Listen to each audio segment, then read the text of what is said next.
Essa é a nossa meta, construir a nossa casa sobre a rocha, para que quando a chuva, as enchentes, os ventos vierem contra a nossa vida, nós estejamos tão edificados, tão erigidos, tão firmes, que nada nos abale.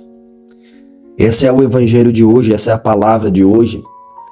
Mas fazendo uma ligação com essa quinta-feira eucarística, onde a igreja do mundo inteiro volta o seu olhar ao Santíssimo Sacramento, onde todos são chamados a fazer memória da quinta-feira, onde Jesus instituiu o sacramento dos sacramentos.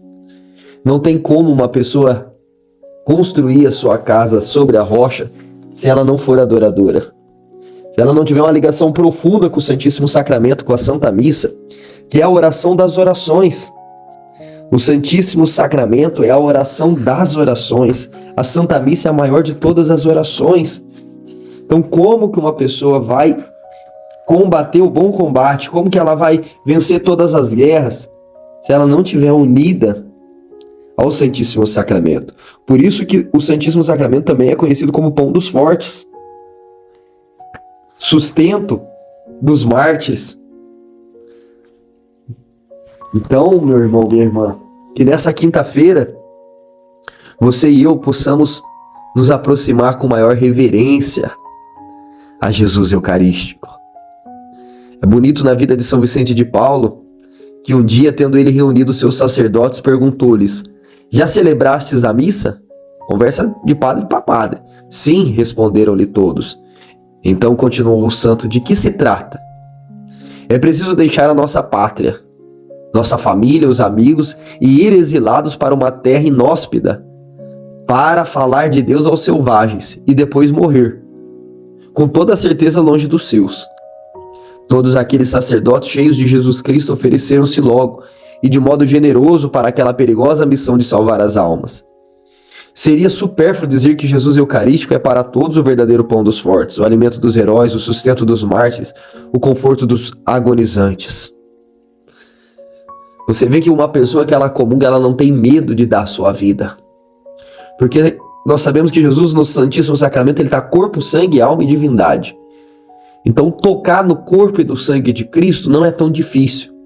Agora tocar na alma e na divindade dele através da comunhão é para quem se prepara, é para quem ama, é para quem deseja, e principalmente é uma graça que Deus dá.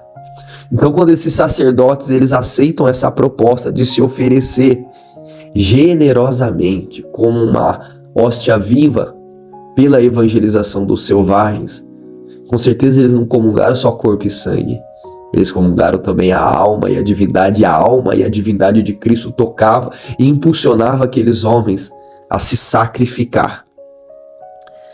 São Roberto Bellarmino, para incitar os fiéis à Santa Comunhão contra os erros protestantes, pregava assim: o pão de trigo que alimenta os nossos corpos não é feito com tanto trabalho só para ficar sendo olhado, mas é feito para ser comido. Assim é também o pão da vida, o pão dos anjos. Ele não nos é apresentado somente para que o fiquemos adorando e prestando-lhe as nossas homenagens, mas nos foi dado como alimento.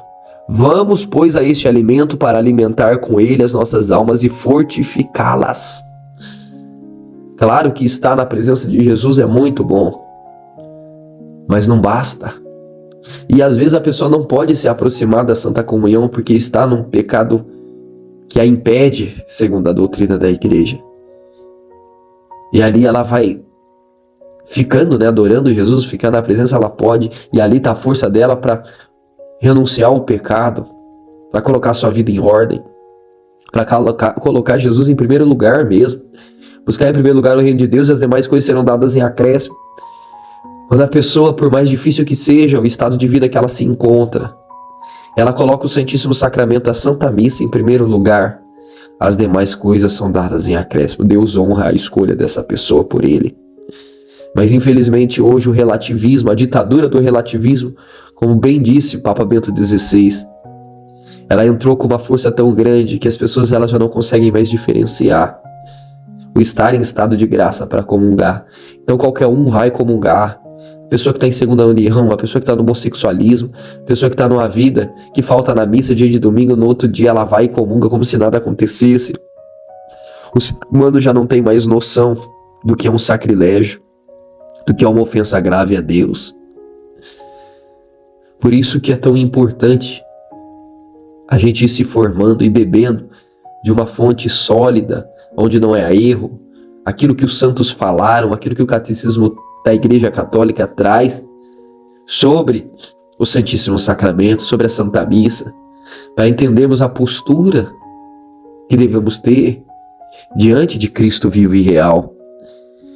Ah, meu irmão, se nós soubéssemos o que é a presença de Jesus na Eucaristia, se nós entendêssemos, Jesus nesse Evangelho, ele diz: nem todo aquele que me diz Senhor, Senhor entrará no reino de Deus.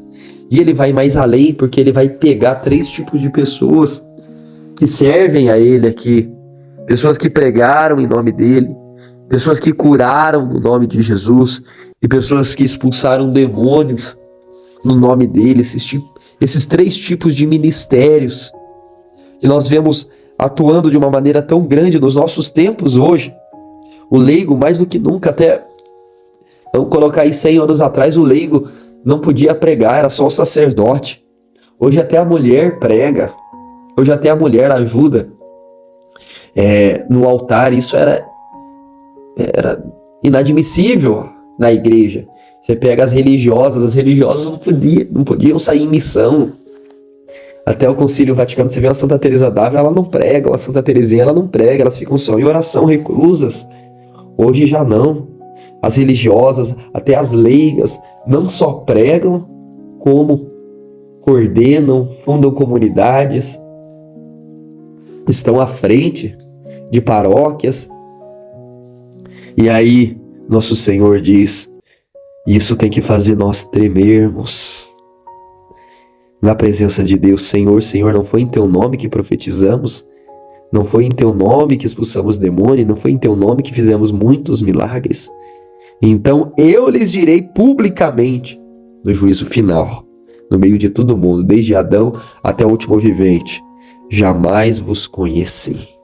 Meu Deus do céu.